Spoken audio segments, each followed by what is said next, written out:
akan mendapatkan pahala yang sama dengan orang yang berperang. Jadi di dalam ajaran Islam itu ada pembagian tugas begitu ya, yang satu sama lain saling mendukung. Bahkan mereka yang pergi berperang itu selain belanja untuk perang yang dibelanjai oleh para pedagang, keluarga mereka yang ditinggalkan pun itu menjadi tanggungan mereka-mereka yang tidak turut berperang. Begitulah. Jadi Bapak Ibu dan para mahasiswa, untuk situasi sekarang ini ya ajaran ini sangat relevan ya. Misalnya mereka-mereka yang katakanlah menjadi pengurus masjid ya, mereka menjadi imam di masjid ya, supaya mereka fokus kepada tugas-tugas itu, supaya mereka maksimal ya melaksanakan katakanlah layanan-layanan untuk peribadatan, ya seyogianya memang para agnia itu membantu untuk membelanjai kehidupan mereka. Jangan lagi mereka memikirkan bagaimana dapurnya gitu kan. Dan juga misalnya para mahasiswa, orang yang belajar itu juga termasuk orang yang melaksanakan jihad gitu.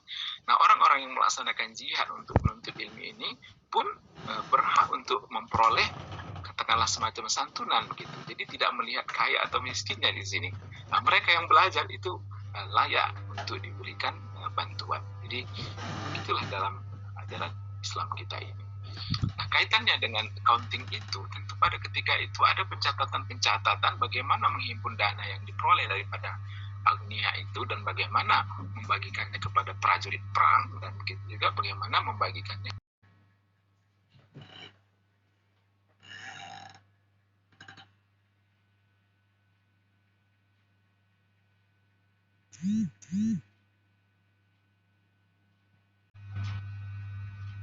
Ini kalau misalnya kita memberi makan orang yang berpuasa, maka kita akan memperoleh pahala puasa sebagaimana orang yang berpuasa tadi tanpa mengurangi pahalanya gitu ya.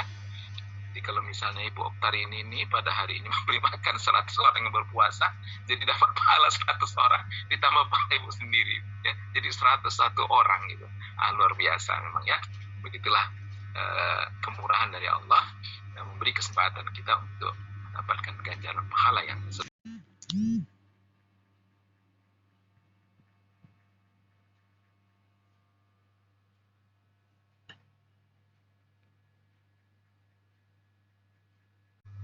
Recording in progress. utama menjadi referensi tentang accountingnya, yaitu surah Al-Baqarah ayat 282. Nah, di sini berbunyi ya ayyuhallazina amanu idza tadayantum bidainin ila ajalin musamma faktubuh.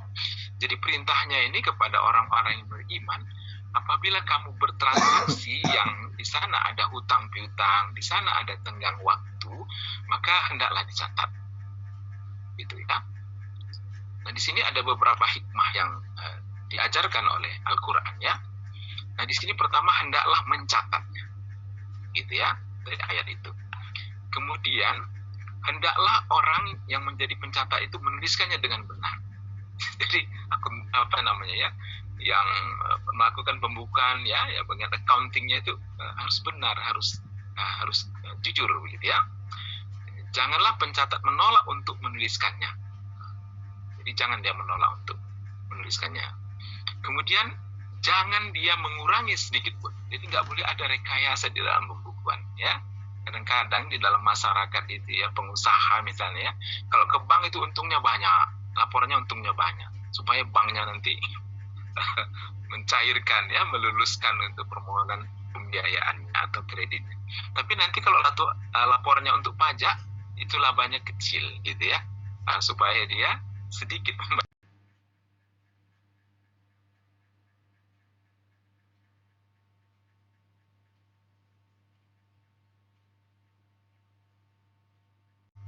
Recording in progress. Harus ada saksi-saksi.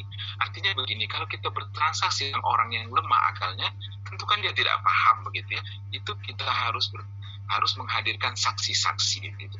Jadi begitulah Al-Qur'an ini menjaga bagaimana tidak boleh terjadi ada kecurangan-kecurangan dan tidak boleh ada terjadi di kemudian hari itu sengketa ya. Itulah makanya perlu dilakukan pencatatan. Dan ayat ini juga menjadi satu dalil ya bagi profesi notaris. Ya, Ibu Oni ini menjadi satu dalil ya bahwa perlu dicatatkan, perlu dibuatkan akte supaya di kemudian hari ya tidak terjadi sengketa. Gitu ya. Gimana Ibu Haryati, apa kecepatan ini? Gitu ya. Baik, mungkin saya turunkan sedikit kecepatannya ya. Jadi Bapak Ibu para mahasiswa, Rasul adalah orang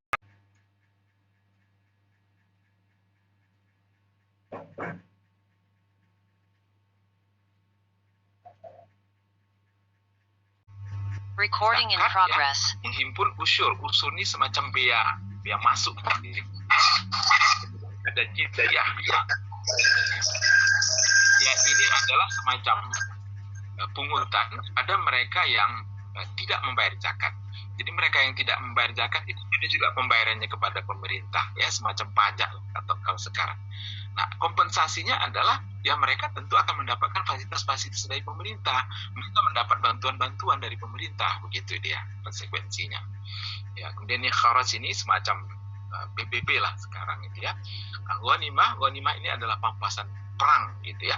Pampasan perang. Jadi zaman dahulu itu kalau berperang, siapa yang kalah perang itu hartanya diambil ya, begitulah pada zaman itu.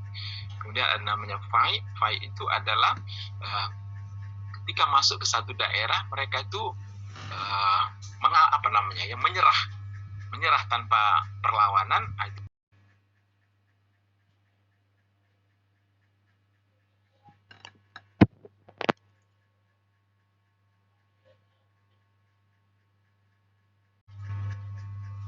Ini pasar-pasar menanya, berapa perdagangan kalian? Ya, berapa untungnya? Ya, misalnya kan, zakatnya sekian bayar. Jadi tentunya pada ketika itu sudah ada catatan-catatan, gitu ya. Dan petugas-petugas zakat itu banyak ini. Ada Abu Mas'ud namanya, ada Abu Jaham namanya ya, ada namanya Qais ibnu Sa'ad, Jadi mereka inilah yang bertugas. Jadi mustahil kalau tidak ada catatan pada ketika itu. Cuman nama instansi misalnya, nama hisabah gitu dalam bahasa Arab itu muncul belakangan ya. Sama seperti dalam agama kita ada istilah fikih, itu tentu belakangan yang datang ya. Ada istilah usul fikih, itu belakangan datang. Baik, ini saya teruskan ya. Nah, pada masa Abu Bakarnya, Abu Bakar senantiasa mengikuti kebiasaan Rasul, yaitu segera membagi seluruh penerimaan tanpa sisa. Karenanya seluruh penduduk Madinah memperoleh bagian masing-masingnya. Abu Bakar pada masanya memisahkan jabatan. Nah, pengumpul pajak itu dipisahkan.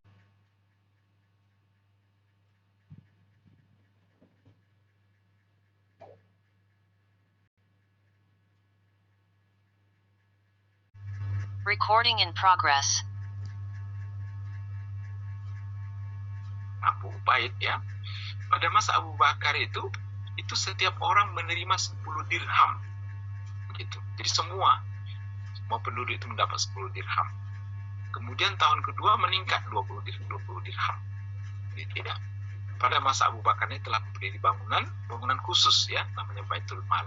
Nah, kalau pada masa Rasul itu ya masjid itu yang dijadikan tempat penyimpanan harta-harta umat gitu, dan dibagikan pada hari yang sama. Nah, Khalifah Abu Bakar juga mengikut ya, tidak disimpan. Nah, adapun pada masa Khalifah Umar bin Khattab, waktu itu memang perbendaharaan negara begitu luar biasanya begitu ya. Nah, pernah satu ketika ini